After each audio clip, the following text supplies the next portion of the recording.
As I get older and take on more responsibilities, I can't deny that my attention span is shrinking along with my free time, which is why I increasingly value short games. Since I don't have the energy to dedicate 100 hours to a JRPG or even 50 to a contained open world, I'm increasingly looking for titles whose length is not only shorter, but also varies upon a replay depending on how much I want to dedicate to them. So, if you're looking for titles that allow you to shape the experience based on what you need from them, I invite you to check out these 10 best games with short runtimes but high replayability. The first playthrough of Sayonara Wild Hearts will take you 2 hours at best, but it's such a charismatic game that it's impossible for it not to become one of your comfort zones.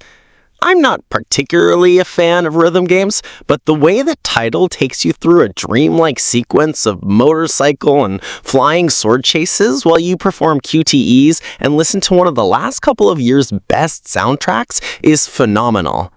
For its audio-visual value alone, replaying it is practically a must, but it becomes even more so when you add the game's focus on scores, as achieving the highest points on each level is a greater challenge than it might initially seem. As a result, Sayonara Wild Hearts is a tremendous video game that offers tons of replayability, either due to its glorious themes or the thrill of beating your previous high scores. I could describe it as an interactive arcade album, and I think that's great. Following in the footsteps of the previous entry, Hotline Miami is a video game whose original experience culminates in 2 hours, but the sheer number of layers it possesses warrants more than just a single run. When you finish the campaign and reflect on what happened, you realize the true message and intention of the title, which will unequivocally lead you to replay it all to appreciate the vast amount of subtext and subtleties. Of course, it helps that the game is a monumental adrenaline rush with frenetic gameplay that truly encourages you to improve your scores, also featuring an unforgettable soundtrack that will accompany you throughout. Perhaps if you removed how insanely entertaining it is, replaying it to see its depth wouldn't be as captivating. However, fortunately, Hotline Miami offers both narrative and gameplay value, making it a perfect choice for this list.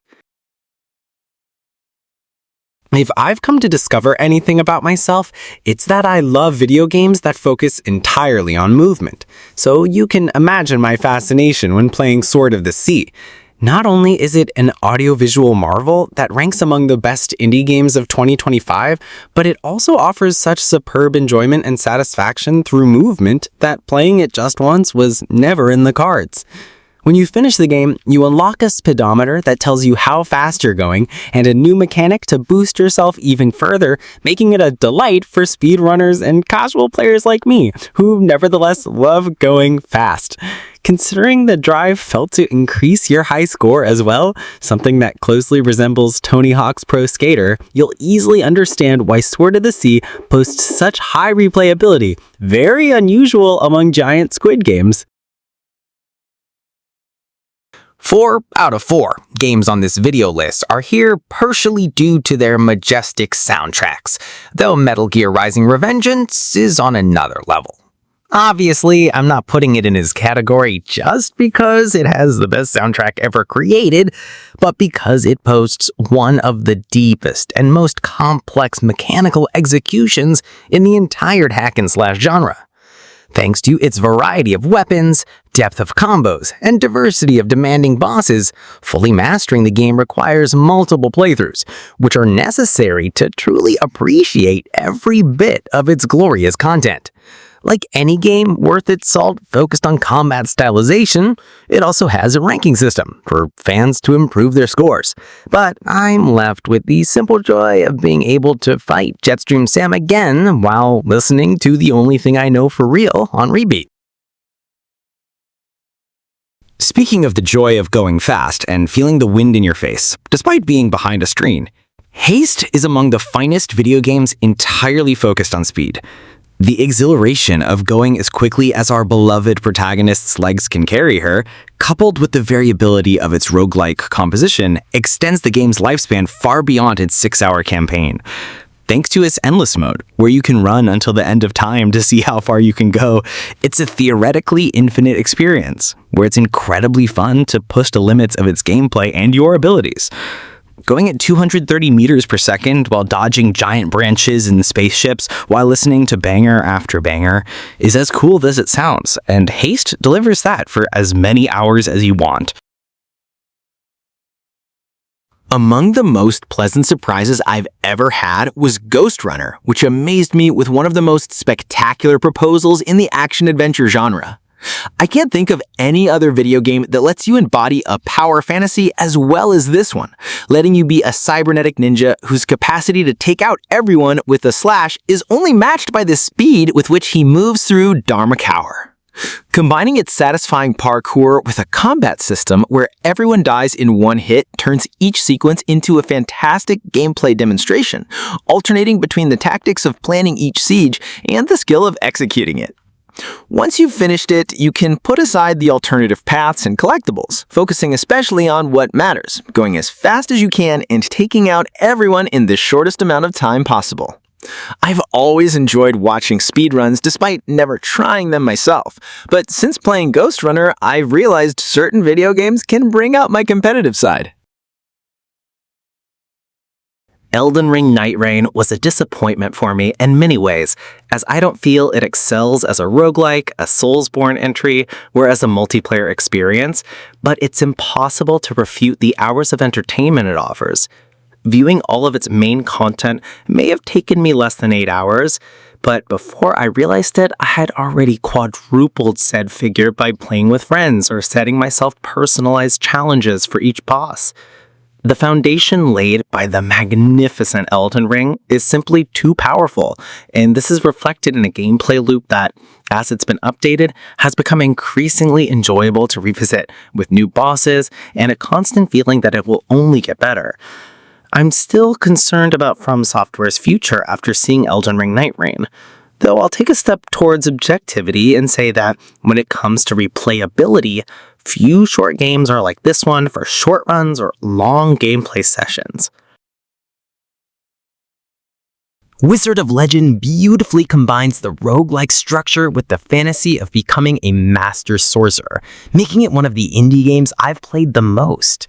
While the list could be full of titles in the genre, as it's built on the idea of short, highly replayable campaigns, I decided to choose this one as its representative because of how easy it is to complete the first time and how easy it is to get hooked. The game is packed with new spells and combinations you can unlock as you play and explore more in each playthrough, creating a world of different possibilities that click satisfyingly in the first hour and the 100th.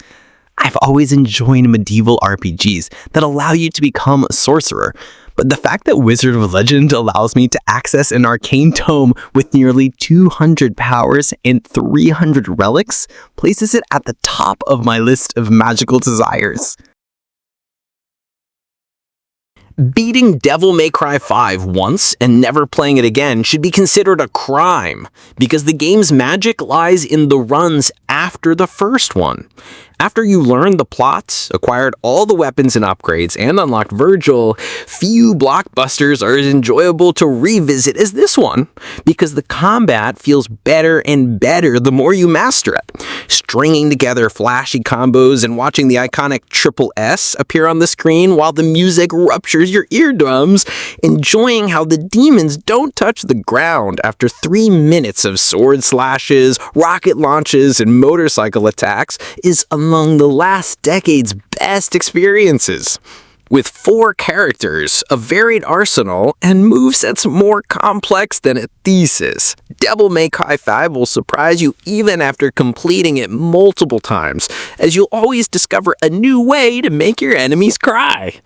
Sure, you can watch the credits and still enjoy the original experience, but you'll only know true replayability when you see what it takes to platinum the game, and you'll only know true madness when you meet someone who has it. As the video game I've played the most times in my life, Dishonored is a masterclass in how to make replayability a core element of your game without making it mandatory for the player. Can you experience one of the best self games ever created in just one playthrough? Yes! Can you play it 9 more times and have each one feel like a different experience due to the myriad of details that change based on your small decisions? Also, yes. Dishonored is about enjoying the level design of an area, then feeling surprised by the fact that you could have entered it another way, and ultimately being stunned because in reality, there are dozens of different ways to complete each of the objectives. It has different endings, dialogues, challenges, and even aesthetics depending on how you approach each playthrough, giving it a replayability that's especially unusual for titles as story-driven as this one. For these reasons and more, I like to consider Dishonored the genre's most enjoyable experience I have ever had in my life, and definitely the most replayable game I have had the pleasure of finishing numerous times.